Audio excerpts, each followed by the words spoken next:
Bismillahirrahmanirrahim. Assalamualaikum warahmatullahi wabarakatuh. Innal hamdalillah nahmaduhu wa nasta'inuhu wa nastaghfiruh wa na'udzu billahi min shururi anfusina wa min sayyiati a'malina. May yahdihillahu fala mudhillalah wa may yudlil fala hadiyalah. Wa asyhadu an la ilaha illallah wahdahu la syarikalah wa asyhadu anna Muhammadan abduhu wa rasuluh. Allahumma salli ala nabiyyina Muhammad wa ala alihi wa man tabi'ahum bi ihsanin ila yaumiddin. Allahumma inna nas'aluka ilman nafi'a wa rizqan thayyiba wa amalan mutaqabbala. Alhamdulillah, para jemaah sekalian, Bapak dan Ibu, pengawasan malam Selasa yang semoga senantiasa dirahmati oleh Allah Subhanahu wa taala. Kita bersyukur atas nikmat Allah Subhanahu wa taala, kesempatan malam hari ini kita bisa kembali berada dalam majelis yang mulia ini untuk melanjutkan pembahasan kita dari kitab Riyadhus Shalihin karya Imam Yahya bin Syaraf An-Nawawi. Dan terakhir kita membahas masih seputar pembahasan yakin dan tawakal. Yakin akan pertolongan Allah dan tawakal, pasrah penuh pada Allah untuk segala urusan yang kita akan lewati. Di pembahasan terakhir kita membahas tentang doa ketika keluar rumah. Di situ berisi kalimat tawakal, kita meminta tolong pada Allah Subhanahu wa taala untuk dimudahkan dalam urusan dengan membaca doa. Di antaranya Bismillahirrahmanirrahim, 'alallah la haula wala quwata illa billah. Lalu yang sebelumnya ada doa Bismillahirrahmanirrahim, 'alallah Allahumma inni a'udzubika an adilla au udalla au azilla au uzalla au azlama au uzlama au ajhala au yujhala alai. Dua doa ini berisi pengertian kita diperintahkan tawakal dan yakin pada Allah Subhanahu wa ta'ala. Sekarang kita lihat hadis nomor 84. Halaman berapa terjemahan? Halaman 72. Ini juga membahas tentang yakin dan tawakal, terutama dalam hal rizki. Atau hadis ini nomor 11 dari pembahasan tawakal yang merupakan hadis yang terakhir dalam pembahasan bab ini. Coba Pak Selamat baca artinya. Dari Anas radhiyallahu anhu berkata, pada masa Nabi Shallallahu alaihi wasallam ada dua orang yang bersaudara. Yang satu suka datang kepada Nabi Shallallahu alaihi wasallam dan yang lain giat berusaha. Kemudian orang yang giat berusaha mengadu kepada Nabi Shallallahu alaihi wasallam tentang keadaan saudaranya itu. Lantas beliau bersabda, barangkali kamu mendapatkan rezeki karena saudaramu itu. Hadis riwayat At-Tirmizi dalam bab Zuhud. Hadis nomor 2345 dengan isnad yang sahih atas syarat Muslim. Al-Albani mensahihkannya. Baik. Kita lihat hadis nomor 84. Ini tentang masalah kita harus yakin pada rizki yang telah Allah Subhanahu wa taala janjikan kepada kita.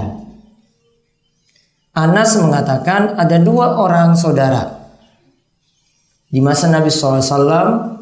Satu orang ini rajin ngaji, rajin datangi majelis ilmu, rajin belajar menimba ilmu dari Nabi SAW.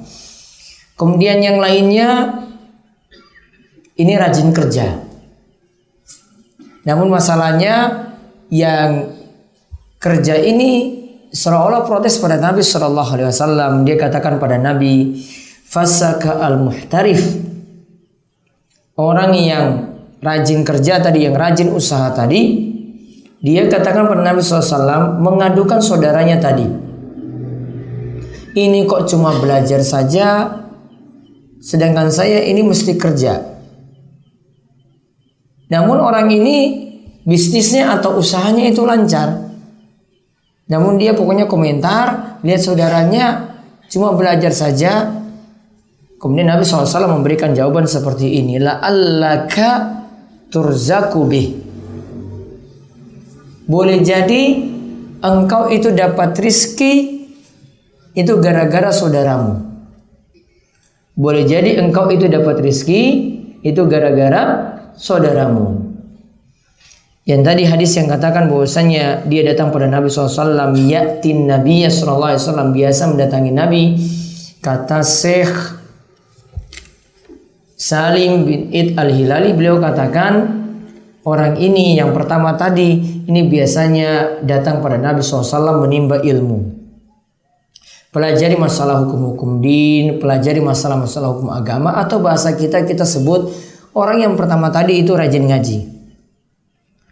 Namun orang yang kedua merasa mungkin kerepotan karena mungkin dia nanggung saudaranya.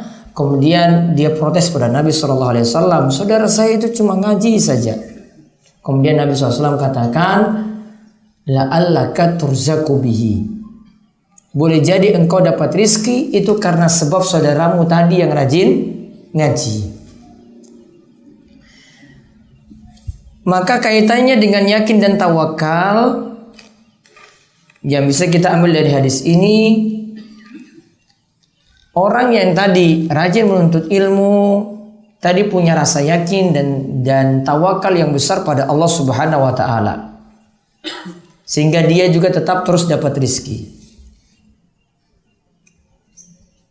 Yang rajin kerja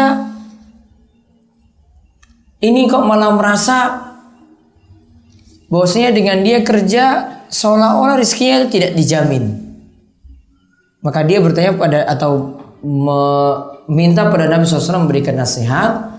Ini saudara saya kok rizkinya ini dijamin, kok saya tetap kerja juga, dapat rizki juga. Mungkin seolah-olah dia merasa kurang. Maka ketika itu Nabi SAW ingatkan, kamu tetap juga dapat rizki kan, usahamu tetap lancar, bisnismu tetap lancar. Ingat itu boleh jadi karena saudaramu. Intinya ada beberapa faedah dari hadis ini yang disebutkan oleh para ulama. Yang pertama,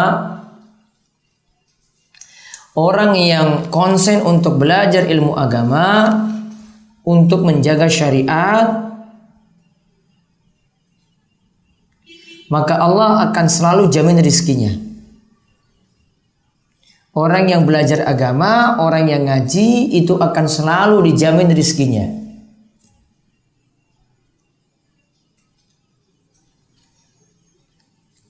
Maka biasanya dalam benak kita itu kalau anak itu masuk ke pondok, masuk ke pesantren untuk belajar, orang tua itu sudah punya kekhawatiran yang besar. Ini nanti anak ini setelah lulus hidupnya bagaimana? Rizkinya bagaimana? Untuk jalani kehidupan selanjutnya gimana? Uang dia cuma di pondok, cuma belajar agama tok. Cuma belajar hafalan Quran, cuma belajar Quran, cuma belajar hadis. Terus dia bisa hidup bagaimana? Nah, seharusnya yang pertama ini dipahami bahwasanya orang yang belajar sekalipun di pondok, orang yang belajar agama itu rizkinya sudah dijamin juga oleh Allah Subhanahu wa taala. Harus yakin dengan janji Allah ini. Kemudian faedah yang kedua, kita didorong untuk selalu membantu para penuntut ilmu. Kita didorong untuk selalu membantu para penuntut ilmu.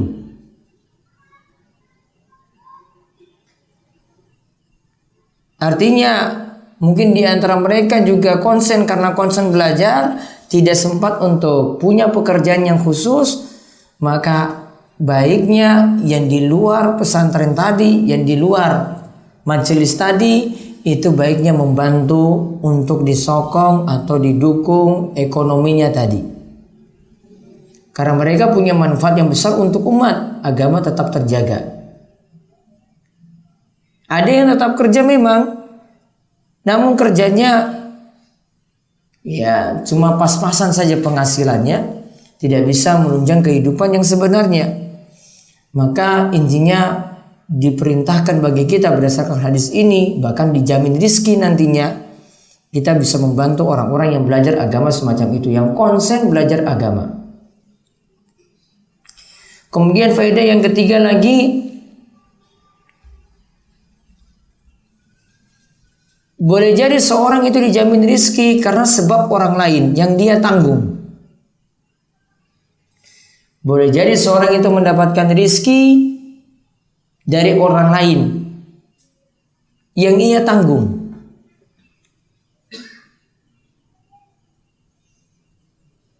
Jadi gara-gara membantu orang lain tadi, dan dia janji bahwasanya dia akan menanggung hidup para penuntut ilmu ini, Allah Subhanahu wa taala akhirnya memberikan dia rizki yang banyak.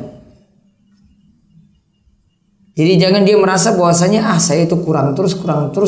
Ternyata dia punya usaha yang lancar itu karena orang lain. Bisa jadi orang lain tadi yang belajar tadi banyak-banyak doakan dia supaya rizkinya itu berkah. Diam-diam mungkin dia doakan. Atau Allah pokoknya bantu dia karena dia sudah bantu orang lain. Ya, Allah itu bantu dia karena dia sudah bantu orang lain. Kemudian faedah yang lainnya lagi, seharusnya setiap orang lebih mementingkan kepentingan agama daripada kepentingan dunia. Kepentingan agama itu dijadikan prioritas nomor 1. Taruhlah tadi dia itu berbisnis, taruhlah dia itu berdagang, maka harus punya waktu juga untuk belajar agama. Jangan dia cuma menanggung saja para penuntut ilmu, namun dirinya sendiri harus paham agama. Karena betapa banyak orang yang cuma hidup berbisnis saja, namun dari sisi hukum halal dan haram itu tidak paham. Cuma ingin dapat rezeki yang banyak, tidak paham tentang beberapa hukum yang nanti akan menjerumuskan dia dalam keharaman. Ada yang baru tahu setelah dia menjalani bisnis, ternyata sudah makan riba. Baru tahu setelah bisnisnya itu jalan, karena sebelumnya tidak belajar. Setelah menjalani bisnis baru tahu tadi, ini karena menzolimi orang lain, saya dapat rezeki semacam ini. Contoh misalnya, di antara bentuk bisnis yang menzolimi orang lain itu bentuk multi level marketing, disingkat apa? MLM. Cuma kerjaannya ingin cari downline. Downline itu bawahan. Bukan produk yang maksudnya untuk dijual, namun prioritas utama supaya dapat anggota. Punya target untuk dapat anggota, bukan punya target untuk menjual barang. Maka dilihat dari banyak anggotanya itu seperti apa, barulah nanti komisinya juga besarnya tergantung daripada itu. Ini yang jadi masalah. Ya. Dan bentuk yang saat ini juga yang mengalami kritikan oleh orang-orang alim di negeri kita yang sudah terlanjur menyebar luas, bahkan seperti bisnis pay trend. Ini juga bisnis yang bermasalah. Dengan modal yang sedikit, taruhlah 3 juta rupiah, ingin dapat komisi yang lebih besar lagi 100 juta rupiah. Jenjang lebih tinggi lagi 100 juta bisa sampai 1 miliar rupiah. Dengan cuma modal semacam itu. Ingin 350, ingin dapat 100 juta. Berarti konsekuensinya di sini ada ribanya, karena ingin menukar uang dengan uang dan ingin dapat tambahan. Masuk riba fadl. Bayarannya tertunda tadi, masuk riba nasi'ah. Kemudian juga ada di dalamnya juga untuk untungan. Setiap MLM itu bukan berarti semuanya itu jadi kaya mendadak. Tidak mungkin juga 50%-nya. Yang ada itu cuma sekitar 4%. Jadi yang cerita-cerita MLM itu ada yang berhasil, sudah punya mobil, sudah punya rumah mewah. Tidak diceritakan dari sekian banyak orang yang rugi. Dari 4 orang yang sukses, 100 orang jadi bangkrut. Tidak pernah diceritakan bahwasanya ini 100 orang yang bangkrut, ini ada ceritanya kayak gini. Cuma diceritakan cuma orang-orang yang sukses, sudah punya mobil mewah, sudah jalan ke luar negeri, sudah punya rumah mewah. Upline yang di atas selalu menzolimi yang di bawah. Yang di bawah yang banting tulang. Cari downline. Makin ke atas levelnya makin dapat besar komisinya. Yang kerja siapa? Yang kerja rodi siapa? Yang kerja rodi yang di bawah. Kembali lagi ke zamannya Belanda dulu. Penjajahan. Ya, penjajahan lewat MLM. Nggak sadar kalau seperti itu penjajahan. Yang di bawah dipaksa kerja terus. Cari downline, yang atas tuh yang dapat untung. Ini tidak memahami rizki itu seperti apa. Rizki Allah subhanahu wa ta'ala sudah jamin. Namun tempuhlah dengan cara yang halal. Kita tempuh cara yang haram, malah membuat rizki yang halal yang kita peroleh itu kurang. Maka punya kewajiban untuk cari rizki yang halal. Bukan kita cari kerja itu bukan cari banyaknya. Namun yang penting itu berkah. Sekali lagi prinsip hidup itu harus diubah. Bukan cari banyak untuk kerja, namun cari berkah. Karena berkah itu sesuatu yang sedikit, hasil yang sedikit, namun langgeng terus, ajak terus. Sesuatu yang sedikit namun dia bisa gunakan untuk amal dia, untuk sedekah dia, untuk amal jariahnya. Beda kalau yang dikejar itu banyak. Kalau orang kejar itu banyak, mati-matian tempuh cara apapun, meskipun itu haram, meskipun itu menzolimi orang lain. Maka penting itu untuk mempelajari hukum-hukum syar'i, mempelajari masalah-masalah hukum. Tadi saja tentang masalah riba kita rata-rata tidak paham. Tentang masalah jual beli atau muamalah yang keliru saja kita juga tidak paham. Rata-rata itu cuma karena tidak mau berada di majelis ilmu. Ini baru dalam masalah muamalah, belum lagi dalam masalah yang lebih lagi daripada itu, masalah-masalah kesyirikan. Betapa banyak orang itu sudah pakai jimat, ada yang sudah pakai raja, ada yang sudah nembuk pesugihan, ada yang sudah pakai pengasihan, apalagi ada yang sudah pakai pelet untuk narik orang. Ada yang ingin lariskan dagangannya dengan pasang raja-raja karena ada wasiat dari orang pintar. Setelah dia itu belajar baru sadar bahwasanya ini adalah termasuk kesyirikan. Awalnya kok nggak paham seperti itu. Ya, padahal Nabi SAW itu katakan man ta'allaqa tamimatan faqad asyrak. Siapa yang menggantungkan jimat-jimat maka dia telah terjatuh dalam kesyirikan. Sederhana saja Nabi SAW itu pernah melihat ada seseorang itu yang pakai gelang atau pakai kalung dari kuningan. Kemudian Nabi SAW tegur ini. Nabi tanya, apa ini yang kamu maksud gunakan gelang atau kalung ini tujuannya apa? Dia katakan minal wahina. Ini untuk nangkal penyakit. Biar saya tidak kena penyakit. Kemudian Nabi SAW katakan inziha, copotlah kalung tersebut atau gelang tersebut jika kau masih pakai gelang tadi, lantas engkau itu mati, laumitta maaflah tak abadan. Engkau itu mati maka engkau tidak akan beruntung selamanya. Lihat Nabi sini SAW tidak tanya kamu pakai ini kamu tahu atau tidak, kamu belajar atau tidak. Pokoknya Nabi suruh copot. Nabi tidak pakai alasan, kamu mungkin sekarang baru tahu ya, sudahlah nggak apa-apa. Nabi tidak pandang dia itu tahu atau tidak. Pokoknya yang kamu telah pakai itu keliru. Tujuanmu keliru. Ini termasuk jimat atau tamimah yang ini sudah dilarang oleh Nabi SAW. Penyikapan para sahabat juga sama seperti itu. Kita itu kadang ya terlalu yakin juga atas eksperimen-eksperimen orang lain. uji coba dari orang lain. Mereka pakai, akhirnya berhasil, kita ikut-ikutan. Nggak tahu kalau itu syirik. Ada yang nemu pesugihan, tanya pada tetangga, oh nempunya seperti ini, dapat manfaat. Dikira cuma dapat manfaat saja, itu jadi benar. Wah, saya datangi kubur ini, katanya manjur sekali saya berdoa di situ. Nggak tahu juga, ya sekedar manjur saja belum tentu menunjukkan itu benar. Ya, sekedar manjur saja tidak menunjukkan hal itu benar. Sama seperti seorang itu yang datang ke kuburan, kemudian doanya, hajatnya dikabulkan, kemudian dia minta kepada wali yang sudah mati, tidak menunjukkan bahwasanya apa yang dia lakukan itu benar. Walaupun itu nantinya terkabul. Tidak pandang manfaatnya, tidak pandang keuntungan yang dia peroleh. Pokoknya kalau dikatakan syirik, dikatakan keliru.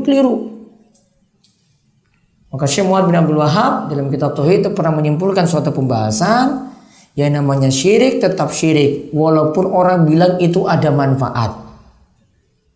Namanya syirik tetap syirik walaupun orang bilang itu dapat manfaat. Orang pakai raja, pasang di tokonya, pasang di pintu masuk tokonya, kemudian dapat manfaat, dagangannya itu laris. Apakah jadi benar kita pakai raja seperti itu? Tidak. Tidak menunjukkan itu benar. Orang datang kepada orang pintar kemudian dapat wasiat-wasiat seperti ini, sudahlah kamu pakai pelet ini biar suami itu jadi cinta mati kepada istrinya, istri jadi cinta mati pada suaminya. Oh, ternyata benar terjadi. Tidak menunjukkan hal itu juga benar. Dulu pernah kita lihat ada seorang bocah punya batu ajaib.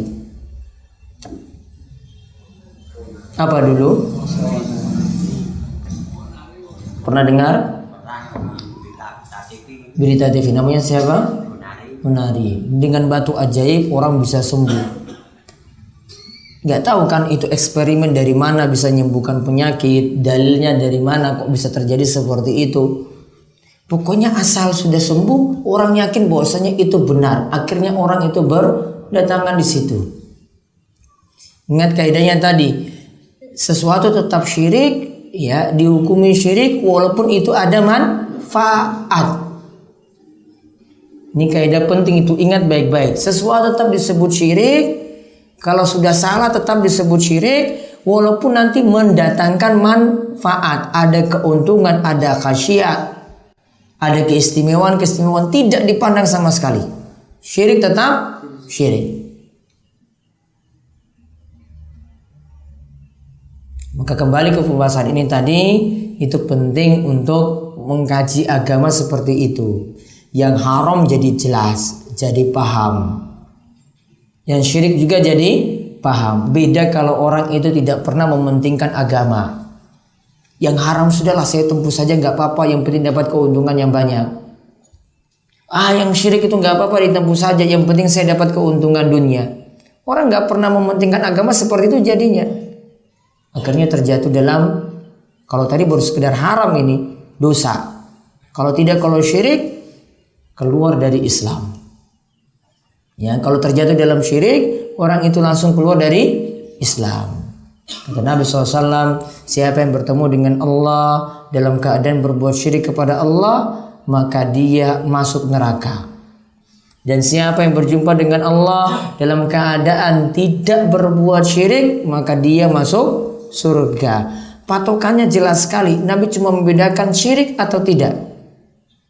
Berbuat syirik masuk neraka, selamat dari syirik masuk surga. Makanya para ulama katakan surga dan neraka begitu dekat. Cuma dibedakan dengan perbuatan apa? Syirik. Contohnya saja yang pernah diceritakan oleh Nabi SAW. Ada seorang yang, ini di masa silam sebelum syariat Nabi Muhammad, lewat di suatu perkampungan. Taruhlah dia lewat Imogiri lah. Namun sebelum lewat situ, orang kampung ini katakan, kamu mau lewat sini mau selamat harus beri tumbal.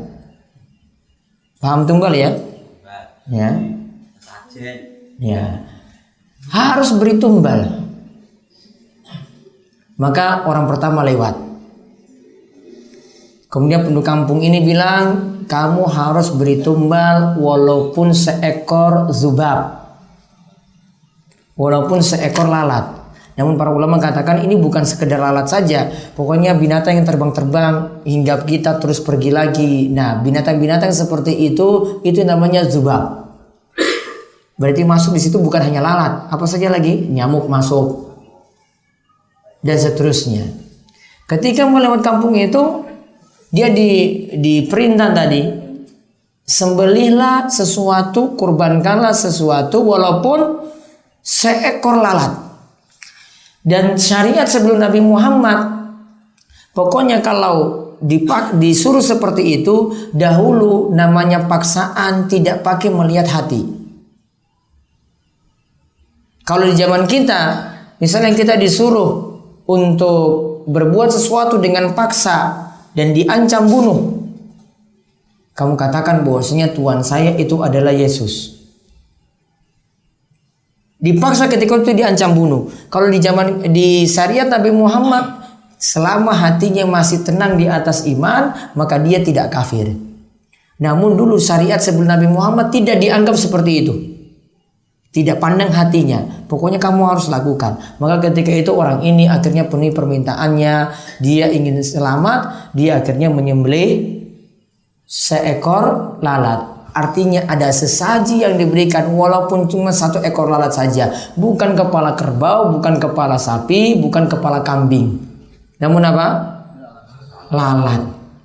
Sesuatu yang hakir, sesuatu yang sepele. Apalagi ini yang lebih besar daripada itu loh.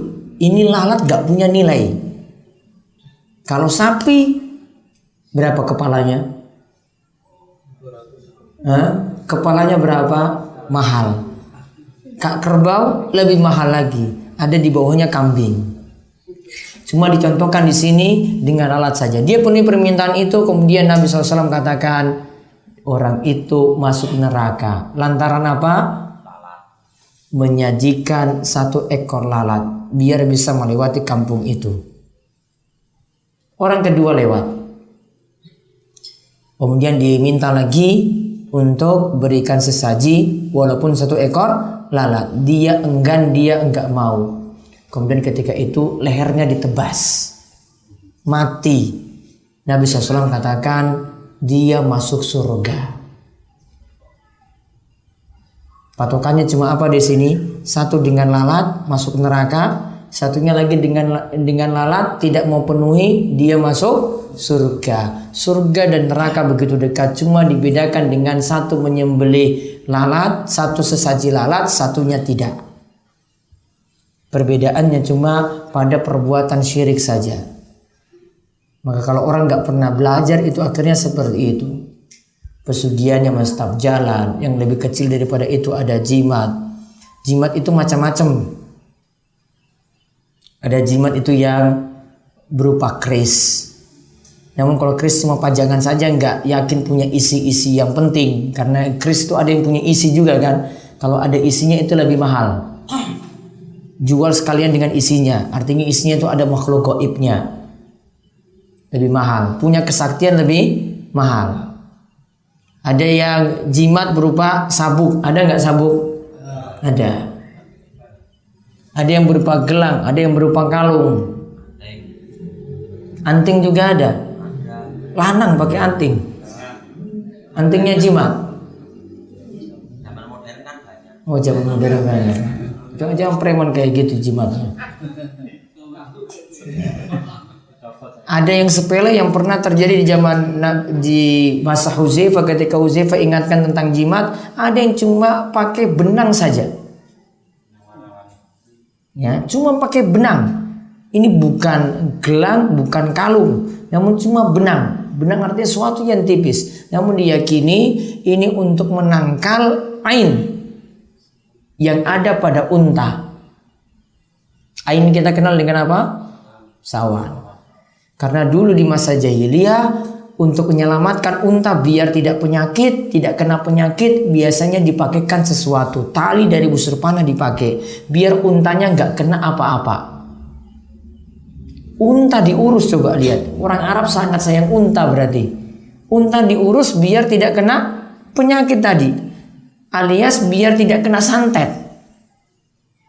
Unta diurus.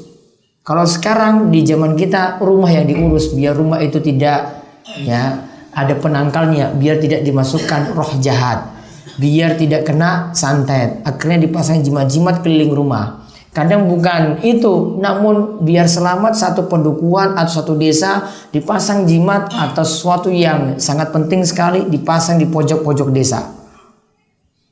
Ketika terjadinya ruatan, diruat dengan nanam di pojok-pojok desa seperti itu. Fungsinya juga sama. Ada yang sampai tingkatan syirik akbar, ada yang sampai tingkatan syirik asghar, syirik kecil. Ada yang syirik akbar keluar dari Islam, ada yang tingkatan syirik kecil. Kalau tidak belajar agama akhirnya jadi seperti itu. Makanya bukan hanya masalah muamalah tadi pelajari, yang lebih penting lagi itu pelajari masalah tauhid, pelajari tentang masalah kesyirikan supaya dijauhi. Kata Hudzaifah, araftu syarra la lisyarri lakin litawakki wa ma la ya'rifu minasyarr. Dan siapa araftu syarra, aku mengenal kejelekan itu untuk menjauhi kejelekan tadi, biar aku tidak terjerumus dalam kejelekan tadi. Jadi penting kita tahu yang haram-haram itu penting, dosa-dosa itu penting, yang salah-salah itu penting, yang syirik-syirik juga penting supaya selamat. Ini makanya ada yang konsen belajar agama itu perlunya seperti itu. Ya, biar dia tahu dan bisa jelaskan nanti pada orang lain. Kemudian hadis ini juga menunjukkan keutamaan orang yang belajar agama. Ya, hadis ini juga menunjukkan tadi keutamaan orang yang belajar agama daripada yang tidak belajar agama. Karena orang yang belajar agama sampai dijamin rezekinya. Namun bukan berarti orang yang belajar agama ini tidak perlu kerja, tetap ada kerja. Nggak boleh bergantung pada orang lain. Ya, tidak boleh bergantung pada orang lain. Karena Nabi SAW ingatkan seorang muslim harus punya sifat iffah atau afaf. Seorang muslim harus punya sifat iffah atau afaf. Seperti pada doa, Allahumma inni as'alukal huda wat tuqa wal afa wal ghina. Kemarin doa ini sudah kita bahas. Ada 4 hal yang diminta. Ya Allah, aku minta padamu al-huda, petunjuk. Petunjuk yang dimaksud ilmu yang bermanfaat. Wat tuqa, ya Allah, aku meminta kepadamu ketakwaan. Ketakwaan yang dimaksud supaya bisa beramal soleh dan menjauhi yang haram. Yang 3 apa? Afaf. Afaf yang dimaksudkan sini adalah iffah. Iffah di sini maksudnya apa? Di antara maknanya agar tidak jadi pengemis. Tidak meminta, tidak bergantung pada orang lain dengan mengemis. Orang muslim itu harus punya iffah, harga diri. Tidak ngemis-ngemis pada orang lain untuk dia itu bisa hidup. Tidak ngemis pada orang lain walaupun dia itu sangat-sangat butuh. Saya punya harga diri. Maka kerja, dia solusinya kerja. Walaupun memang dia itu orang yang pas-pasan, harus berusaha kerja dulu. Tidak langsung pasrah, sudahlah saya tunggu aja nanti ada yang ulurkan tangan. Ya, ulurkan tangan kepada saya. Tidak seperti itu seorang muslim. Karena selalu Nabi SAW ingatkan juga, tangan di atas lebih baik daripada tangan di bawah. Yadul ulya khairum min yadis sufla. Tangan di atas lebih baik daripada tangan di bawah. Maka walaupun kita sebut di sini penuntut ilmu dijamin rezeki oleh Allah, yang ngaji itu dijamin rezeki oleh Allah, namun tidak boleh jadi pengemis. Tidak boleh meminta, harus punya harga diri. Artinya dia kerja juga. Dan insya Allah dengan waktu yang diberikan, walaupun nanti sempit, walaupun nanti sedikit, Allah yang jamin rezeki. Bisa jadi dengan waktu yang singkat saja, itu bisa dapat rezeki yang banyak, yang penuh berkah. Contoh ulama hadis yang ada di zaman ini, Syekh Muhammad Nasiruddin Al-Albani. Kerjaannya itu cuma, ya yang penting dia bisa kaji hadis. Kerjaannya untuk reparasi jam, itu tukang jam. Ya, itu cuma seperlunya saja. Sudah cukup beliau kembali lagi ke perpustakaan untuk kaji hadis, untuk menulis buku, untuk belajar, untuk membaca. Seperlunya dia itu cari. Artinya masih ada kerja. Namun dengan waktu yang sempit Allah berkahi waktunya. Dan juga tetap masih diberikan rizki untuk hidup.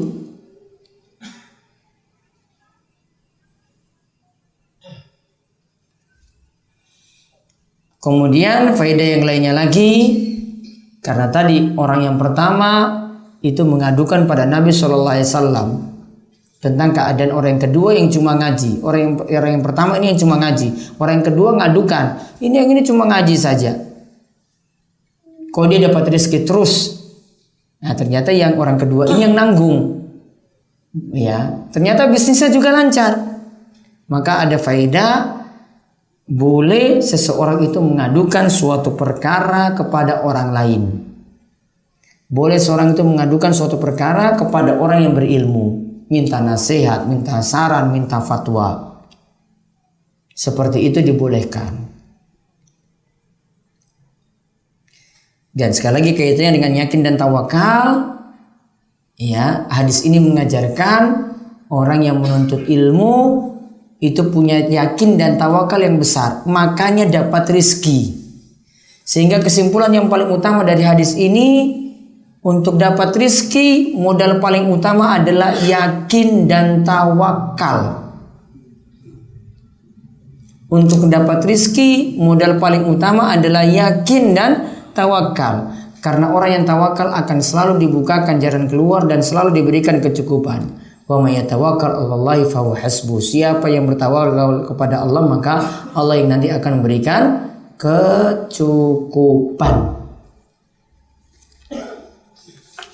Berakhir sampai pada hadis ke-11 tadi. Intinya dari awal kita diajarkan untuk punya rasa yakin yang besar pada Allah, mulai dari tawakal yang dulu pernah kita bahas dalam hadis 70.000 orang yang masuk surga tanpa siksa, tanpa hisab.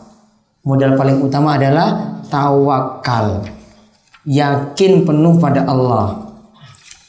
Juga ada hadis yang diajarkan Nabi SAW itu ajarkan, misalnya bacaan Allahumma laka aslamtu wa bika amantu wa alaika tawakkaltu. Ada kalimat kita pasrah penuh atau tawakal penuh pada Allah Subhanahu wa taala. Juga ada pembahasan tentang tadi ada seekor burung misalnya pada hadis 79 yang keluar tetap mencari rizki. Dia juga punya rasa tawakal yang besar. Ada pelajaran di sini, tawakal ternyata bukan hanya diam di dalam sangkar, namun harus juga kerja keluar. Baru nanti ke burung yang tadi keluar dalam keadaan lapar ketika pergi, kembali nantinya dalam keadaan kenyang. Karena faktor utama dia dapat rizki adalah tawakal pada Allah Subhanahu wa ta'ala. Kemudian ada lagi doa yang dibaca ketika mau pergi tidur. Allahumma aslamtu nafsi ilaik wa wajahtu wajhi ilaik wa fawattu amri ilaik, dan seterusnya. Baru sampai yang terakhir yang kita bahas kemarin tentang doa ketika keluar rumah. Ya, yaitu bismillahirrahmanirrahim la haula quwata illa billah, atau bismillahirrahmanirrahim Allahumma inni a'udzubika an adilla au udalla au azilla au uzalla au azlima au uzlama au ajhala au yujhala alai. Penting ketika keluar rumah tawakal pada Allah, karena nantinya seorang itu akan dicukupi dan akan dijauhi dari gangguan setan. Wallahu a'lam bishawab. Itu yang kita kaji untuk kesempatan malam hari ini. Ada yang ingin bertanya, monggo. Ya. Umpamanya yang tak katakan yang itu yang menyembelih lalat itu termasuk syirik. Yang sesaji lalat tadi termasuk syirik. Terus yang bukan menyembelih lalat naik surga. Nah, umpamanya saya itu banyak berbuat baik di dunia, atau yang saya lewati di kampung itu saya menyembelih salah. Nah, itu kok bisa masuk neraka? Atau di dalam dunia itu dia orang lain berbuat jahat, tapi dia itu enggak masuk ke kampung itu, enggak menyembelih, kok bisa manfaatnya? Jadi ada orang yang berbuat baik, lantas dia berbuat syirik, kok bisa masuk neraka? Padahal ada amalan kebaikannya. Karena syirik menghapuskan amalan-amalan kebaikan. Kata Allah Subhanahu wa taala, la in asyrakta la yahbatanna amalu. Andai engkau Muhammad berbuat syirik, hapuslah amalanmu. Di musprot dunia itu Sia-sia. percuma. Bukan percuma. Berarti solusinya tinggalkan syirik. Jadi yang terakhir. Maka kebaikan itu baru bermanfaat kalau syirik itu ditinggalkan. Kalau syirik tidak ditinggalkan, kebaikan jadi sia-sia. Bukan angin. Latihan dan berusaha meninggalkan kesyirikan. Jadi modal utama masuk surga syarat satu saja, syarat satu untuk masuk surga, satu syarat masuk surga. Yang penting tidak berbuat syirik. Pasti masuk surga. Namun kalau satu syarat lagi yang ini tidak dipenuhi, tidak bisa masuk surga, yaitu kalau orang berbuat syirik walaupun punya kebaikan yang banyak. Kalau orang berbuat syirik pasti tidak masuk surga. Kata Nabi SAW, harrama 'alan nari man qala la ilaha illallah yubtagha bihi wajh Allah. Allah itu mengharamkan bagi neraka, ya, untuk memasukkan orang yang dia itu mengucapkan la ilaha illallah. Dengan la ilaha illallah ini dia harap wajah Allah. Artinya dia punya akidah yang benar. Kalau punya iman yang benar, tidak berbuat syirik, haram untuk masuk neraka, alias tidak masuk neraka. Sebaliknya kalau berbuat syirik, masuk neraka. Bedanya cuma satu, syirik atau tidak. Jadi syarat utama masuk surga cuma satu, yaitu apa? Tidak berbuat syirik. Itu saja syarat yang masuk surga. Oke, ada lagi? Terima kasih ya Pak. Saya pernah brosur itu batu yang kena petir atau meteor itu mengandung ion positif yang tinggi. Jadi kalau Iya, batu yang kena petir tadi punya ion positif yang tinggi. Terus dimasukkan ke air, ionnya itu terlepas masuk ke air itu. ionnya terlepas masuk ke air itu, baru air itu bisa menyehatkan. Terus tapi kalau lama-lama itu akan habis juga. Lama-lama akan habis juga. Nggak bisa Saya. menyehatkan. Udah? Terus mereka itu jual cangkir begini, tapi dikasih magnet tutupnya sama bawahnya.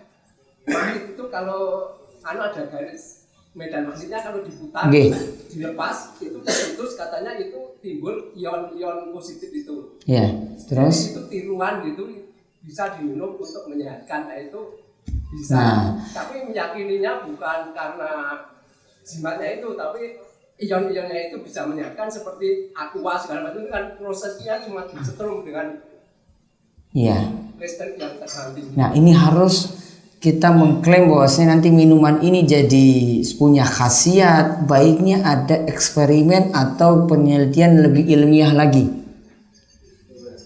Artinya apa? Masuk lab, dibuktikan punya khasiat semacam itu. Karena kalau orang yang ini cuma mengklaim saja, ini ceritanya pakai ion. Kalau cerita semua orang bisa menceritakan. Saya juga bisa karang-karang cerita nanti. Atau yang punya barang dagangan tadi bisa karang-karang cerita tentang itu, gampang. Namun apakah bisa benar seperti itu, berani tanggung jawab? Ya kan? Nah, ini yang harus dibuktikan. Jadi sekali lagi kaidah tadi sudah sangat bagus sekali. Jadi sesuatu kita bisa sebut syirik, ya, kita sudah katakan itu syirik walaupun punya manfaatnya tidak dipandang.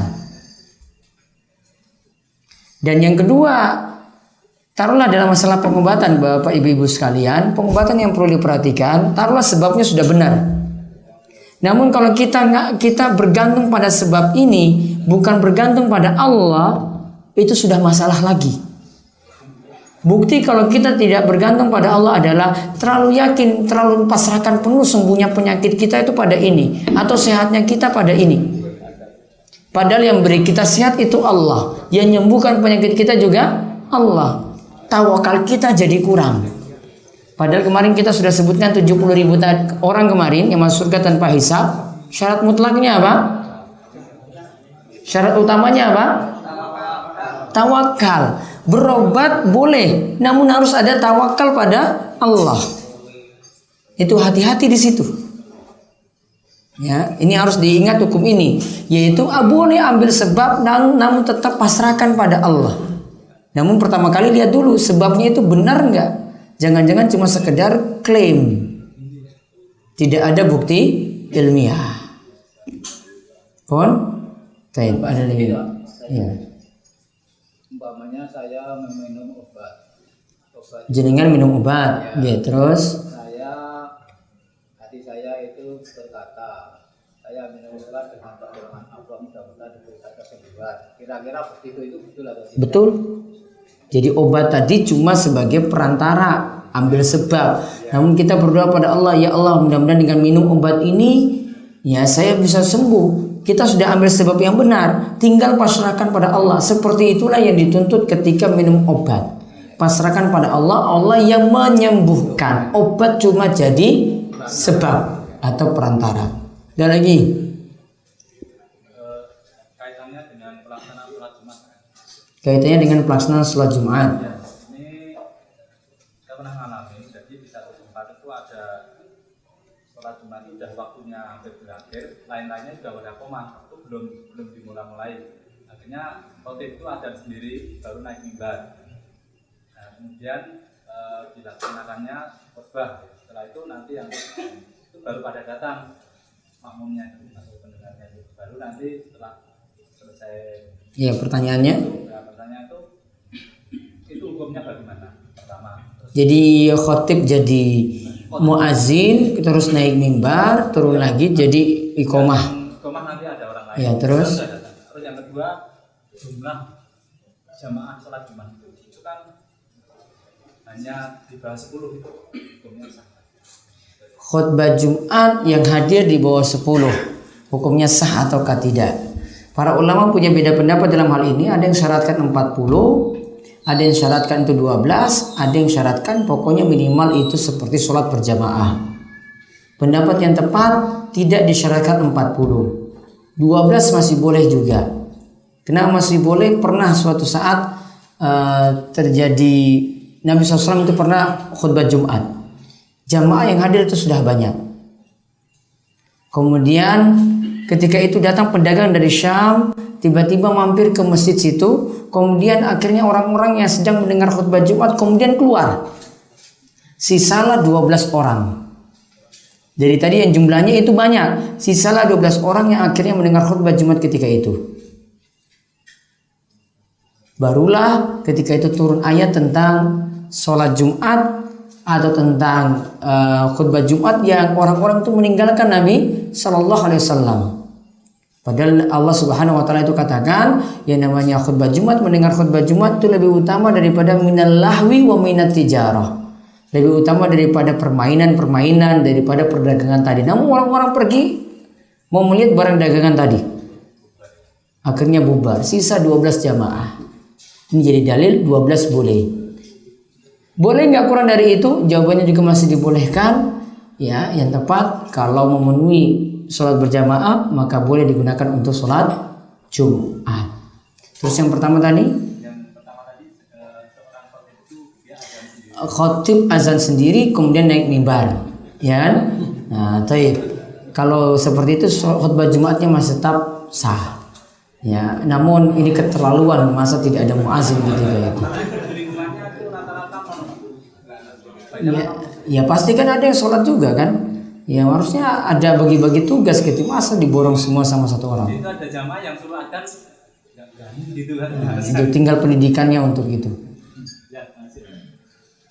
Bagus. Tentang sujud tilawah. Tentang sujud tilawah. Di dalam sholat sujud tilawah Sujud tilawah dalam sholat. Terus Dan ayat sajadah itu pada akhir surat. ayat sajadah pada akhir surat seperti surat Iqra misalnya. Ya, terus Itu bagaimana pelaksanaannya? bagaimana hukum sujud tilawah ketika ayat sajadahnya itu pada akhir surat? Ada dua cara. Yang pertama, tetap turun sujud tilawah.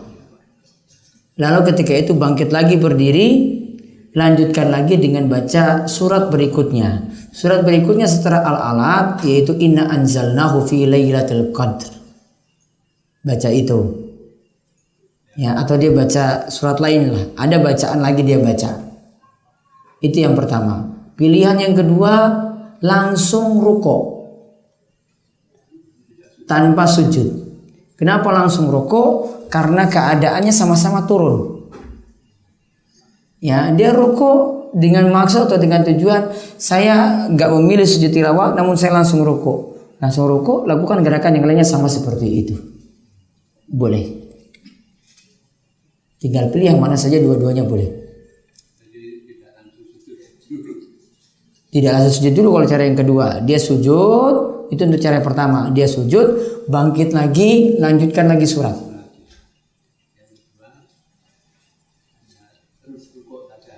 Yang kedua terus rukuk saja. Ya, pun. Baik, ada lagi belakang. Kalau sholat Jumat, ada kan ketika kita sholat tertidur. Nah, ada yang mengatakan kalau kita sholat Jumat ketika khutbah itu tidur, ketika sholat Jumatnya itu tidak sah. Apakah itu benar? Kalau wudhunya batal, jelas langsung sholat, maka sholatnya tidak sah. Wudhunya batal itu bagaimana? Sampai hilang kesadaran. Tidak dilihat dari cara duduknya, tidak dilihat dari cara tidurnya.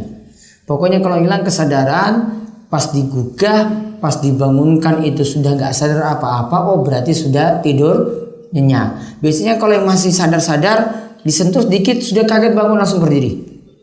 Ya kan? Nah, namun kalau ini tidak rasakan apa-apa, berarti kewajibannya ulangi wudhu kemudian lanjutkan sholat lagi. Ya, yang patut diingat yang kedua, sebab untuk tertidur dalam mendengar khutbah Jumat baiknya dihindari. Contoh misalnya kurangi untuk sandar-sandar ke tembok ketika dengar khutbah. Contoh lagi, ya, hindari duduk sambil memeluk lutut. Pegang dua-duanya coba. Nah itu nggak boleh. Hadisnya ada di kitab Riyadhus Shalihin ini ketika bab larangan. Kenapa tidak boleh? Imam Nawawi katakan tidur seperti itu lebih cepat tidur. Duduk seperti itu lebih cepat tidur. Ya, kentut lebih jelas lagi nantinya kalau memang keluar angin. Karena lebih terbuka tempatnya. Lebih terbuka cara duduknya. Namun yang jelas duduk seperti itu lebih enak tidurnya. Coba lihat lama-lama nanti kepalanya makin turun. Ya, sambil meluk lutut, kepalanya makin turun kan, makin cepat ngantuk. Maka segala sesuatu yang menyebabkan tidur makin cepat ketika khutbah Jumat baiknya itu dihindari. Contohnya cara duduk seperti itu. Maka kalau ada jamaah kanan kiri ada seperti itu, diingatkan saja kakinya nggak boleh seperti itu. Rata-rata jamaah kita nggak paham. Padahal ada di kitab Riyadhus Shalihin. Padahal di Riyadhus Shalihin ini kitabnya ulama Syafi'i. Banyak yang nggak paham. Baik, ada lagi.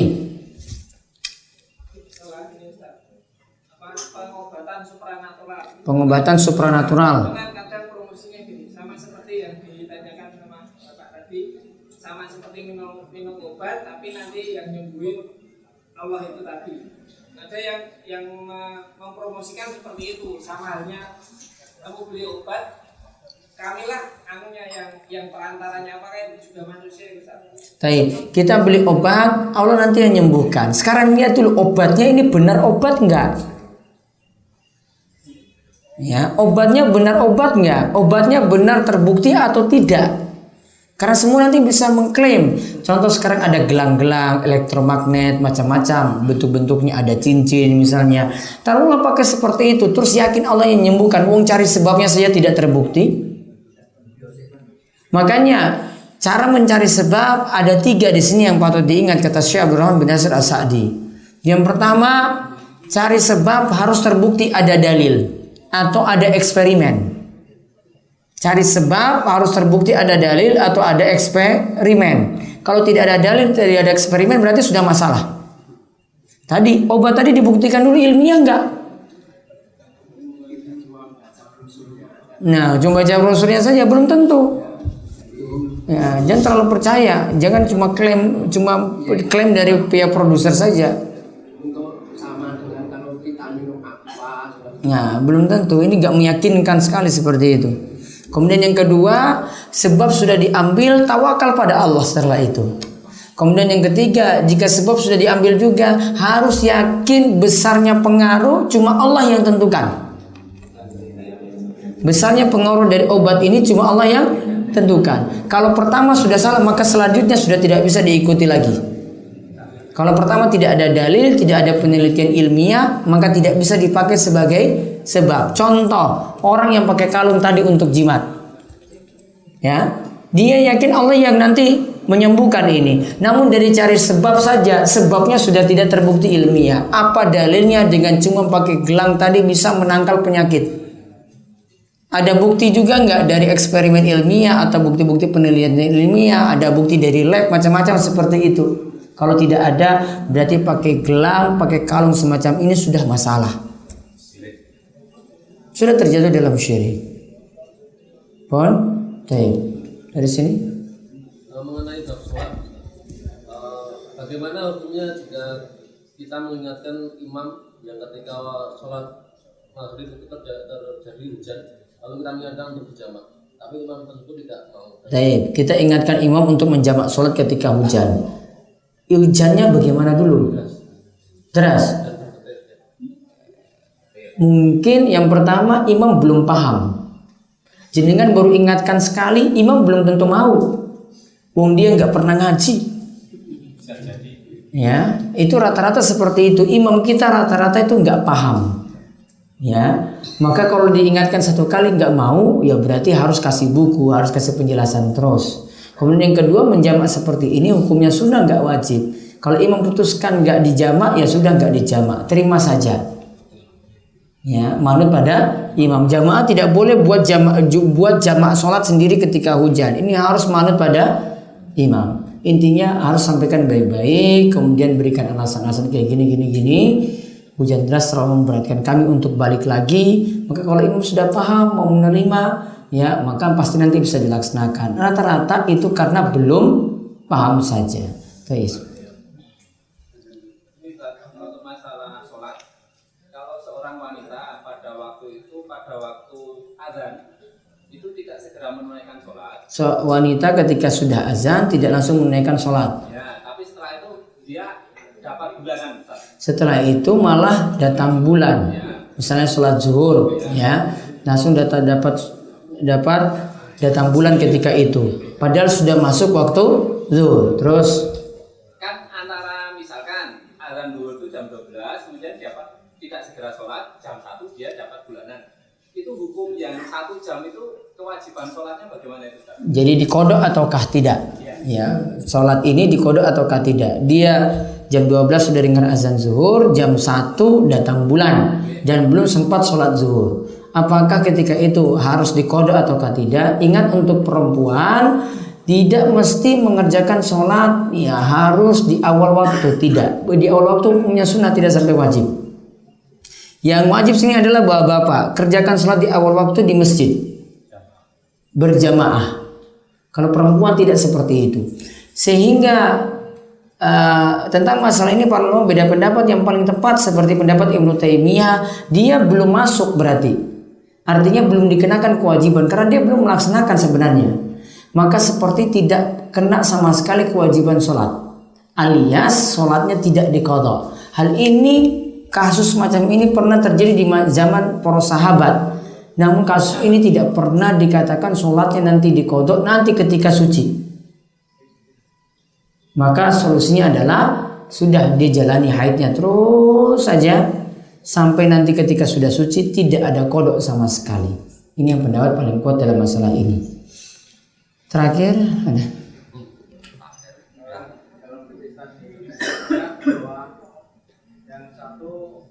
rajin untuk ilmu agama, yang satu rajin bekerja. Kalau dibandingkan itu lebih utama yang mana, Ustaz? Kalau dilihat lebih utama mana? Orang yang rajin menuntut ilmu ataukah kerja? Menuntut ilmu terus kerja.